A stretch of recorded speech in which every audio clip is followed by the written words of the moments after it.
Menteri dilarang merangkap di BUMN. Tafsir MK, wakil menteri satu paket. Bukan hanya putusan Mahkamah Konstitusi, ada 9 undang-undang yang jelas melarang. Sampai sekarang berlaku bahkan di dalam undang-undang yang terbaru sekalipun. 2,9 miliar hanya dari jabatan komisaris Pertamina. Apa kabar Anda semua? Kita bertemu kembali di podcast Terus Terang. Forum di mana saya selalu bicara secara terus terang dan tanpa basa-basi, tanpa tedeng aling-aling. Ada banyak isu yang saya cermati dalam sepekan terakhir ini yang menjadi perhatian publik, terutama yang masuk ke saya dari begitu banyak netizen. Ada isu seputar pemerintahan, politik, hukum, bahkan kriminal-kriminal biasa yang terjadi di tengah masyarakat. Semuanya akan saya coba kupas dengan memberikan pandangan saya di sini sesuai dengan pilihan kami tentang hal-hal yang kami anggap penting untuk dijawab. Baiklah, semuanya akan kita bahas satu persatu. Silakan mau tanya apa? Baik Mahfud, kita jumpa lagi Pak. Kita teruskan. Sebenarnya minggu lalu ketika kita bahas tentang korupsi dan mafia peradilan, kita juga mengatakan akan membahas tentang rangkap jabatan yang memang banyak juga disindir oleh netizen Bapak, follower Bapak. Tapi waktu itu nggak kesampaian, waktunya nggak cukup. Jadi kita janjikan episode berikutnya. Kali ini saya mau agak fokus ke sana, menanyakan ke Bapak tentang rangkap jabatan. Jadi di mana seorang pejabat tinggi negara, misalnya wakil menteri, harus menjadi komisaris atau apa gitu di jabatan lain. Orang mempertanyakan ini sejak awal kabinet dibentuk. Bahkan sebelumnya kabinet Pak Jokowi ini sudah mulai muncul. Nah, semakin kesini semakin banyak Pak Mahfud. Ya, dalam catatan kami Pak, setidaknya sampai hari ini ada 13 wakil menteri yang menjabat sebagai komisaris BUMN. Nah, yang begini-gini di mata Pak Mahfud persoalannya apa? Apakah etik, hukum, atau etik dan hukum problemnya? Etik dan hukum. Etik dan hukum. Tapi mari kita mulai dari ini sebelum bicara soal hukumnya ya. Kita soroti masalahnya sekarang. Mengapa masyarakat sekarang mulai menyoroti ini secara lebih keras? Karena di dalam rangkap jabatan di BUMN itu, terutama yang dilakukan oleh pejabat-pejabat pemerintah, ya, TNI dan Polri, di situ ada potensi korupsi terselubung, ada ketidakadilan, dan ada abuse of power. Penyalahgunaan wewenang yang bisa menimbulkan kolusi yang justru bisa merugikan BUMN, bisa. Abuse of power, ketidakadilan, korupsi terselubung. Nah gitu. Kenapa masyarakat nyorot ini? Kita lihat dari ketidakadilannya aja. Nanti kita lihat hukumnya.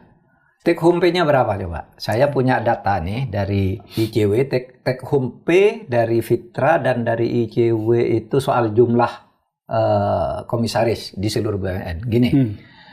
Akhir 2023, ICW itu merilis hasil pelacakannya bahwa dari total BUMN yang dimiliki, dari semua BUMN yang dimiliki oleh pemerintah itu, ada 263 orang komisaris dan Dewan Pengawas BUMN. Nah, dari 263 ini, 53,9% atau sebanyak 142 orang itu rangkap jabatan di pemerintahan dan di BUMN. Jadi 50% lebih itu merangkap jabatan? Merangkap jabatan di pemerintah dan di BUMN. Ini data ICW Pak ya, tahun data 2023. Lalu berapa uang yang dikeluarkan oleh negara untuk mereka? Ini ada data Fitra.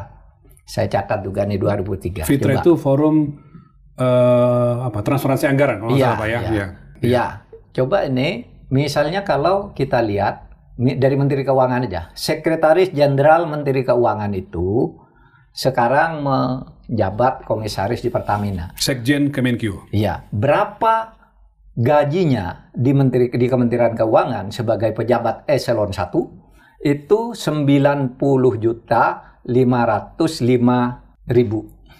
90 juta. Gaji sebagai Sekjen Kemenkyu. Tapi sebagai komisaris, setiap bulan dia, kalau di rata-ratakan ya, dapatnya setiap bulan itu 2.865.714.286 rupiah. 29 berarti 2,9 miliar hanya dari jabatan komisaris Pertamina. Ini sekjen. Komisaris Pertamina itu dapatnya setiap bulan. Tapi itu udah termasuk tunjangan, honorarium, Iya, dari tantim, dan segala tantim macam. gitu. Itu sebanyak 2.865.000 setiap bulan loh Mas ini. Gila kan? Itu Sekjen Kemenq ya Pak ya? Iya. Kami punya datanya Pak Mahfud. Coba. Kami punya datanya grafisnya. Beberapa orang pejabat di Kementerian Keuangan, coba dilihat. Ini data Kementerian Keuangan itu ada 3 tadi. Ada data Kementerian Keuangan itu, ini Pak. Jadi yang Bapak bilang tadi itu, Sekjennya ini, Wakil Menteri Keuangan itu 121,6 itu gaji dan tunjangan di Kemenq. Lalu sebagai komisaris PLN mendapatkan 2,1 miliar lah Pak. Itu dari honorarium, tunjangan, tantim, asuransi. Ini data Fitra ya Pak ya, tahun 2023. Lalu Sekjennya tadi Bapak sebutkan 90,5 juta, kemudian 2,8 sebagai komisaris. Dirjen Anggaran 90,5 gaji sebagai dirjen, lalu komisaris Telkom dia dapat 1,8 per bulan. Gila ya. Dari tantim, tunjangan, honorarium semuanya Pak. Kemudian Dirjen Pajak Pak. Dirjen Pajak kayaknya besar. 123 besar nih, 123 paling besar Pak ya, Dirjen Pajak ya. 123,2 sebagai gaji dirjen, lalu komisaris PT SMI itu 2,8 per bulan dari total tantim. Luar biasa Pak pendapatan. Ini yang Pak Mahfud sebutkan bahwa ketidakadilan. Jadi sebulan kalau dihitung setahunnya itu kira-kira kan 35 miliar, 30 sampai 35 miliar. Selama setahun ya. Kali 12 berarti ya semua. Iya, setahun. Sementara Anda hitung gaji menteri misalnya, itu ya kalau dikumpulkan semua sebulan itu paling banyak 200 juta. Karena ada uang operasional, ada gaji, ada remunerasi, ada lain-lain. Itu mungkin kunjungan dan sebagainya, itu kan ada uang jalannya. Itu paling banyak 200 juta. Jadi setahun kalau seorang menteri yang banyak kerjaan tuh ya bisa cuma paling banyak 2,4 miliar. 2,4 miliar ini bisa 35 setahun, miliar. Ya? Setahun. Jadi itu menteri dengan tambahan-tambahan tunjangan dan segala macam itu 2,4 miliar. Iya, setahun. Setahun. Saya contohnya. Ini setahun 30 sampai 30 miliar nih yang ngerangkap-rangkap gitu. Padahal mungkin argumentasi pemerintah, Pak, ini sebagai kompensasi karena kalau cuma gaji saja misalnya dikasih ke Wakil Menteri Keuangan dia hanya dapat 121, makanya ditambah dengan jabatan lain. Tapi jadinya dengan jabatan lain seperti yang Bapak bilang tadi menjadi tidak adil. Begitu dong, itu tidak adil. Itu tidak adil sama sekali. Kenapa tidak cari profesional aja lalu bertanggung jawab ke dirjen melekat pada dirjen yang memeriksa dalam tugas-tugas rutinnya kan bisa, misalnya pajak gitu ya. Ya lapor ke dia karena dia sudah dirjen, sudah dapat gaji gitu. Kan sudah melekat. Kenapa harus rangkap-rangkap? Nyewa profesional kan bisa. Gitu. Tidak harus dari Kementerian Seni itu kita baru bisa bicara dari Kementerian Keuangan yang memang paling besar ya. Ya, dan benar kalau ada gugatan seperti ini. Iya, ada gugatan baru Pak masuk.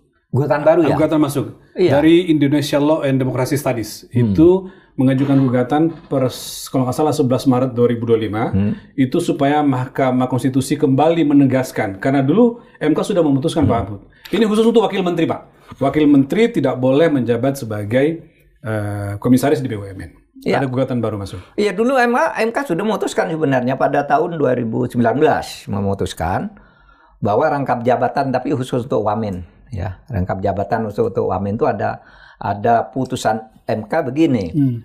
Di dalam undang-undang kementerian ada ketentuan bahwa menteri dilarang menjabat di BUMN. Titik.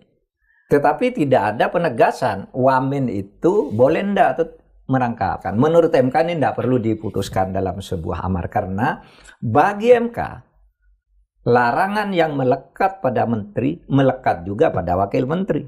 Kenapa? Karena wakil menteri itu sekarang jadi anggota kabinet. Iya kan? Sudah satu paket dengan menteri gitu. Itu MK di dalam putusan tahun 2019. Tetapi karena itu semakin banyak nih di pemerintahan baru. Kalau dulu kan masih 1 atau 2 gitu ya wamen yang jadi gitu. Sekarang udah banyak sekali. Banyak sekali. Menggugat lagi nih lembaga demokrasi ya. Indonesian Law. Indonesian Law and Democratic Studies. Iya, Indonesian Law and Democratic Studies.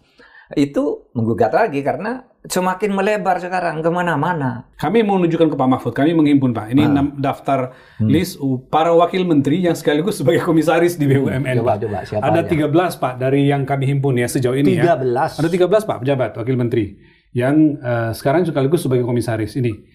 Wamenkyu Pak Suhasil Nasara itu wakil komisaris utama PLN. Kemudian Aminuddin Ma'ruf di komisaris PLN, wakil menteri BUMN Doni Oskaria, wakil komisaris Pertamina, sekarang sebagai CEO di Danantara Pak. Nih, wakil CEO Danantara. Kemudian Pak Yuliot komisaris Bank Mandiri, Menteri BUMN Pak Tiko itu di komisaris utama BRI. Jadi ini jabatan wamen semua Pak. Ada 12. Terakhir itu wakil menteri Kelautan dan Perikanan, Dedi Herdiawan komisaris utama PT PAL. Lalu kalau nggak salah ada Fahri Hamzah juga. Fahri Hamzah itu komisaris di BTN, ini nomor 7 Pak. Ketua Perumahan Rakyat. Padahal dulu dia kencang sekali tuh, Mas. Viral lagi. Yang minta agar pejabat-pejabat jangan ngerekam di dua Oh ya Pak, dulu. Viral lagi sekarang. Dia dulu yang paling keras tuh. Apa gitu-gitu. Dia sekarang jadi ya, alhamdulillah dapat rezeki baru. Nggak, artinya kalau ini dianggap kita ngikutin putusan Mahkamah Konstitusi Pak Mahfud, ini pelanggaran aturan ya berarti ya, melanggar ya? Karena Mahkamah Konstitusi itu hanya menyatakan itu bahwa undang-undang BUMN itu tidak perlu ditafsirkan lagi. Tafsirnya otomatis sudah jelas. Karena dianggap bahwa menteri wamen itu satu paket kan gitu. Berarti itu sikap Mahkamah Konstitusi. Tapi itu kan tidak dilaksanakan, malah jadi 13 sekarang. Dulu masih 1 kalau tidak salah yang masuk ke situ. Sekarang udah 13, Mahkamah Konstitusi mestinya masuk ke pokok perkara. Karena gini, sebuah perkara yang sudah diputus, apalagi kalau sifatnya NO tidak dapat diterima, bahkan kalau ditolak sekalipun, itu bisa diajukan dan dinilai lagi jika terjadi peristiwa-peristiwa baru yang melanggar atau condong melanggar konstitusi. Nah, kita lihat aja lah. Nah, kalau dia bermasalah seperti itu, menurut Pak Mahfud sebagai orang yang pernah di dalam pemerintahan, kenapa ini dibiarkan terus ya oleh Presiden atau katakanlah oleh Menteri BUMN, kenapa ini masih terus dilakukan? Ya, saya tidak tahu. Mungkin ya kalau saya ini kan orang hakim ya, orang hukum yang sifatnya harus mulai dari curiga. Ya mungkin kolusi saja. Mungkin Menteri BUMN-nya ditekan, melanggar terang-terangan, dan yang saya yakini pasti Presiden tidak diberitahu bahwa ada larangan ini. Mungkin Presiden sudah diberitahu hasil kong kali kong di bawah, Pak. Begini Pak. Oh iya, Presiden kita tuh kalau ada pikiran-pikiran baru biasanya kan terbuka, tidak selalu against gitu ya. Sejak dulu itu mungkin Presiden tidak tahu ada gini gitu, mungkin ya tidak tahu detailnya. Padahal ini Mas Rizal, Anda bicara soal tadi putusan Mahkamah Konstitusi. Bukan hanya putusan Mahkamah Konstitusi, ada 9 undang-undang yang jelas melarang sampai sekarang berlaku, bahkan di dalam undang-undang yang terbaru sekalipun. Oh iya Pak? Iya. Apa aja Pak? Jam berapa? Terutama TNI Polri, ya. Lalu pejabat-pejabat tertentu kayak menteri dan sebagainya yang sudah ditafsirkan. Mari kita lihat nih undang-undangnya. Apa aja? Satu di dalam Undang-Undang Kementerian nomor 39 tahun 2008. Undang-Undang Kementerian Negara. Undang-Undang Kementerian Negara. Yang ini udah diperbarui nih dengan Undang-Undang nomor 61 tahun 2004 tentang Kementerian Negara juga, di mana menteri dilarang merangkap di BUMN. Tafsir MK, wakil menteri satu paket dengan menteri. Sehingga apa yang dilarang untuk dilakukan oleh menteri, dilarang juga dilakukan oleh BUMN. Oleh wakil menteri? Oleh wakil menteri. Yang kedua, wamen menurut putusan MK tadi sudah. Kemudian ada Undang-Undang nomor 19 tahun 2003 yang sudah diperbarui lagi nih dengan undang-undang tentang BUMN, di mana di situ pasal 15B, pasal 27B, pasal 43D, pasal 56B melarang rangkap jabatan itu. Ya. Lalu ada lagi nih, kita urai aja bahwa ini undang-undang dilanggar banyak. Undang-Undang nomor 16 tahun 2004 tentang kejaksaan. Nih, kejaksaan sekarang udah mulai masuk kemana-mana toh. Ya Pak, Jaksa Agung itu sekaligus sebagai Komite Pengawasan dan Akuntabilitas di Danantara Pak. Ah, itu dia. Di Danantara. Jaksa sekarang di Danantara. Ya. Itu jelas melarang tuh. Pasal 11 ayat 1 huruf B melarang tuh Kejaksaan Agung. Masuk ke lembaga-lembaga seperti itu. Sama halnya dengan Ketua BPK mungkin? Ketua BPK juga ada. Undang-undang, entar dulu. Undang-undang mulai dari penegak hukum dulu. Undang-Undang nomor 2 tahun 2022 tentang Kepolisian Republik Indonesia. Pasal 28 ayat 3 butir E, di mana kalau polisi mau masuk, sekarang udah banyak loh yang masuk ke lembaga-lembaga sipil tuh. Ini rangkap jabatan nih. Kalau masuk ke lembaga sipil harus pensiun dini atau mengundurkan diri. Itu ada undang-undangnya. TNI juga yang undang-undang terbaru disahkan juga melarang tuh. Undang-undang nomor 34 tahun 2004 melarang. Yeah. Seperti itu. Sekarang diperkuat lagi larangan itu, gitu. Tapi masih banyak nih yang ini. Lalu undang-undang nomor 15 tahun 2006 yang Anda tanyakan. Yeah. BPK juga tidak boleh merangkap di lembaga-lembaga yang mengurusi keuangan negara atau keuangan daerah. KPK. Yeah. Ini undang-undang nomor 30 tahun 2022 pasal 36 huruf C. Tapi kan nggak boleh. Sekarang masuk ke Danantara. Lalu Undang-Undang nomor 8 tahun 2010 tentang pencegahan dan pemberantasan tindak pidana pencucian uang. Tidak boleh. PPATK dong Pak ya? Kepala Iya. PPATK tidak boleh menjabat. Iya.25 nomor 25 tahun 2009 tentang pelayanan publik. Ya, di pasal 17 disebut bahwa penyelenggara pelayanan publik dilarang merangkap di BUMN dan BUMD. Dan yang terakhir ini, Undang-Undang Polri Undang-Undang TNI yang terbaru ini yang disahkan minggu lalu kali atau bulan lalu yang ribut itu juga masih melarang. Nah, oleh sebab itu kalau bicara hukum sebenarnya larangannya jelas ada. Jadi Gitu. bukan hanya persoalan etik, tapi juga ini persoalan Bukan hukum. hanya persoalan etik. Tadi kan persoalan etik gajinya besar. Tapi Sementara Mahfud, sebegitu banyaknya tadi pejabat itu yang merangkap di Danantara, kan mestinya presiden tahu. Atau jangan-jangan presiden membolehkan kan Pak? Karena merasa bahwa ini perlu meyakinkan publik, bahwa ini tapi governance-nya nggak boleh bagus. dong. Nggak Tetap boleh nggak begitu boleh. ya? Sehingga saya lebih curiga presiden ketika diberi laporan bahwa ini logis, ini apa, tidak melakukan audit hukumnya dulu. Apa secara hukum ini boleh? Kan presiden kalau ada gagasan, oh ini bagus, biar efektif gini, jedet, dianu semua. Sehingga masalah hukum tidak menjadi perhatian presiden nampaknya. Padahal ini melarang. Ya. Sehingga kalau Anda mau tanya saya, pandangan hukumnya itu bagaimana? Pertama begini, dari sudut substansi sekarang. Dari sudut substansi hukum itu kan moral, etik, kebaikan, kebenaran gitu. Itu di situ ada ketidakadilan. Anda bayangkan orang sampai mendapat gaji sebulan 35 juta, 30 sampai 35 juta karena merangkap seperti dirjen dan sekjen-sekjen tadi. Dan di tempat-tempat lain banyak, bukan hanya di Kementerian Keuangan. Sementara di bawah orang ngais rezeki itu mencari gaji 2 juta sebulan aja. Tadi itu miliar loh Pak, bukan juta tuh. Iya, Miliar maksud Bapak? 35 miliar, 30 sampai 30 miliar pendapatan. Itu resmi diterima. Kita tidak tahu ketika dicocokkan dengan laporan di LHKPN, ternyata lebih rendah laporannya dari itu. Umumnya begitu Pak. Mereka udah kerja puluhan tahun, di bawah pendapatan setahun laporannya, setahun di BUMN. Terus kemana uang itu? Karena jelas itu dia terima.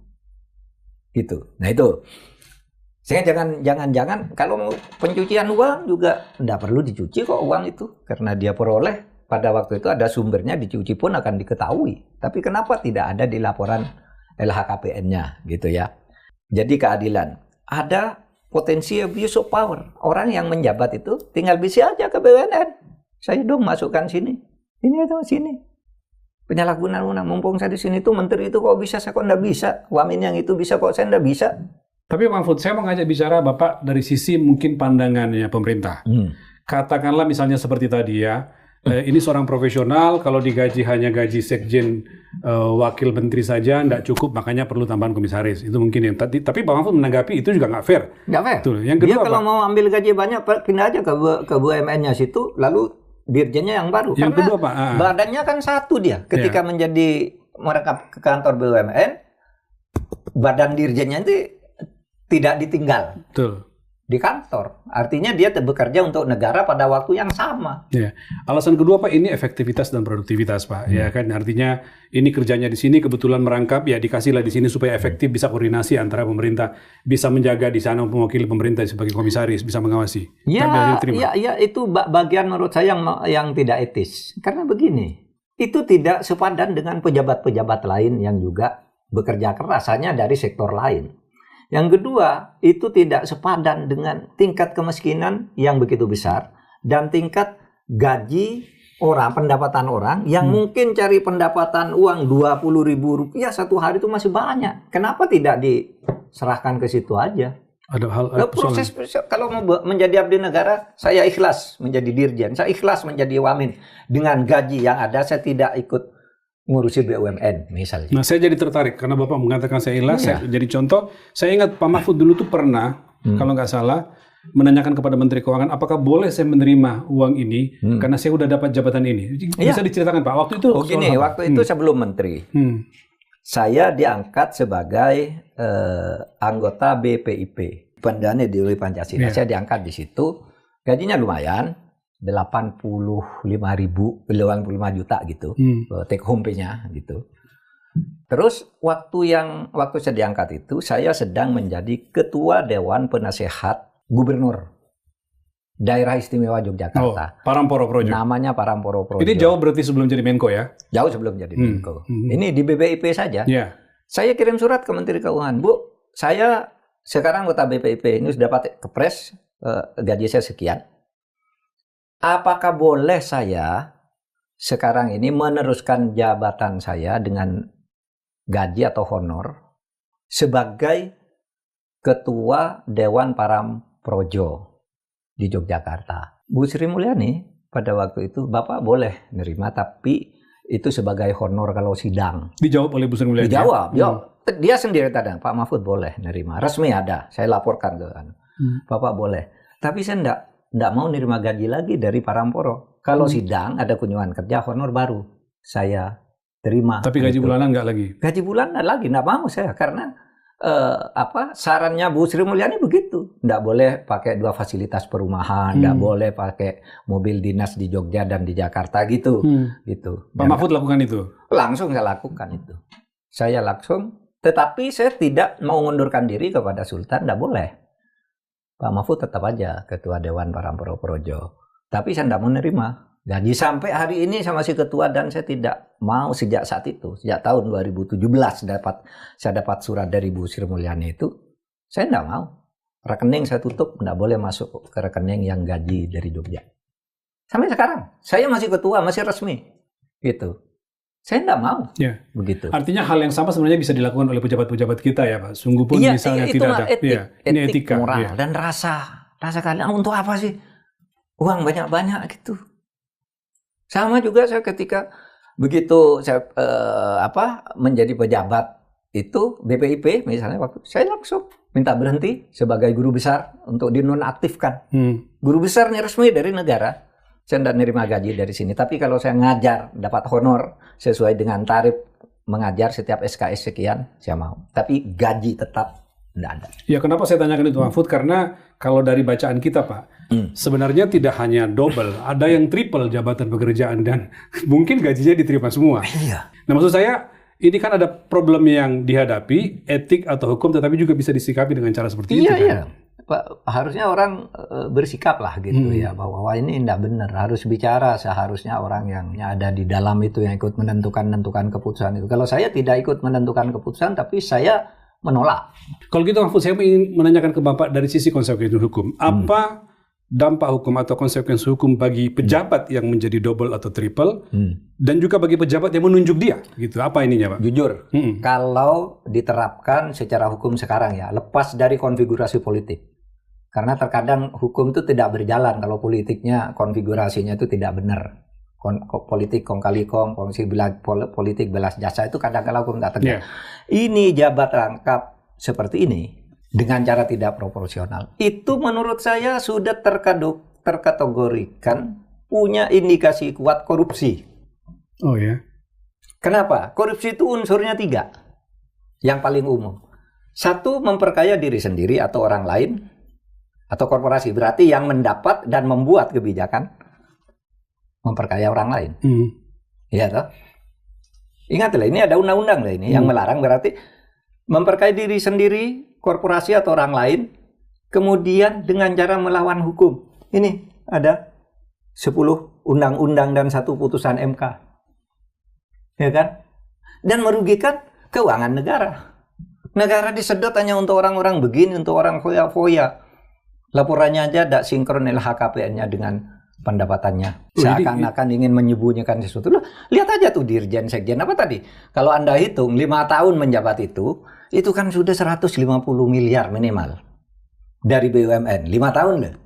Kalau lebih dari 5 tahun. Tapi laporannya kekayaannya 18 miliar, 38 miliar. Itu kemana? Misalnya. Ya. Iya. Lalu, Ya, monggo. tadi melanggar undang-undang ya. Nah, di atas undang-undang itu kan ada konstitusi. Iya kan? Nah, peristiwa ini menurut saya, peristiwa rangkap jabatan ini ya, kalau mau didekati secara konstitusi, itu melanggar pasal 28D ayat 1 Undang-Undang Dasar, di mana bicara soal kepastian hukum dan perlakuan yang adil di depan hukum. Kepastian hukumnya, tadi kan udah ditanyakan, MK bilang begitu, undang-undang bilang begitu, kok masih dilanggar dengan Perpres, dengan Kepmen, dengan apa kan gitu kan, peraturan Menteri BUMN apa gitu. Itu kan sudah melanggar. Yang kedua dia melanggar pasal 28D ayat 3, yaitu tidak memberi kesempatan yang sama kepada orang yang juga bagus kerjanya untuk memperoleh pekerjaan itu sebagai komisaris lah, sebagai apa gitu. Itu masih yang terjadi sekarang. Iya.